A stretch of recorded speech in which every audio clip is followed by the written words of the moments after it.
Nesër në mbrëmje fillon edicioni i 10 i festivalit të teatrit në Tetov. Ky festival do të zgjasë 6 net, ndërsa marrin pjesë 6 trupa teatrore dhe atë nga Prishtina, Perizaj, Gjilani, Presheva dhe Gostivari, ndërsa po ashtu pjesë e festivalit do të jetë dhe teatri i Tetovës, si Nikoqir. Kësaj radhe padyshim që festa e radhës në qytetin tonë do të jetë festivali ndërkombëtar i teatrit të Tetovës, ku siç e potencoi edhe drejtori,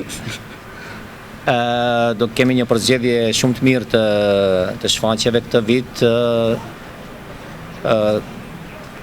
Do jenë trupa të cilat e kanë dëshmuar veten nëpër festivale të ndryshme dhe shpresoj që edhe publiku në Tetov, por edhe gjithë ata të cilët do vinë nga qytetet tjera dhe nga rajoni për të parë shfaqje dhe për të ndjekur programin e festivalit, do ndahen shumë të kënaqur. Besoj që i gjithë ekipi i angazhuar për organizimin e festivalit ka bërë më të mirën që gjithçka të jetë ashtu siç duhet dhe edhe një herë tjetër Tetova dhe teatri i Tetovës të dëshmoj se meriton të ketë një festival dhe një event të tillë.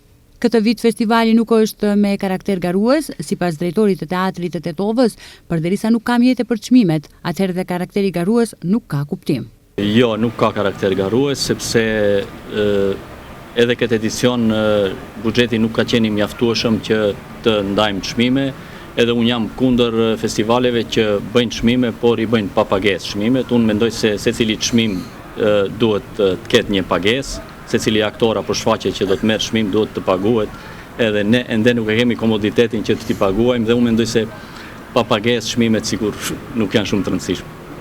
Organizatorët e festivalit thonë se mjetet për organizimin e këtij festivali nuk mjaftojnë. Si vit jubilar nuk janë të mjaftueshme mjetet e Ministrisë së Kulturës. Këtë vit janë ndarë 800.000 denar për festivalin, edhe ato janë mjete bruto, duke përpjestuar pastaj edhe me taksa që duhet t'i paguajmë, i bjen dikundi 700.000 denar neto.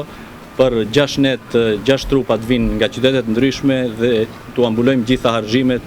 Mendoj se është jo e mjaftueshme shuma të cilën e miraton ministria. Sa i përket hyrjes për publikun, drejtoria e festivalit ka vënë në dispozicion dhe bileta, të cilët nuk janë të obligueshme, por vetëm ata që kanë mundësi dhe dëshirojnë mund të marrin bileta.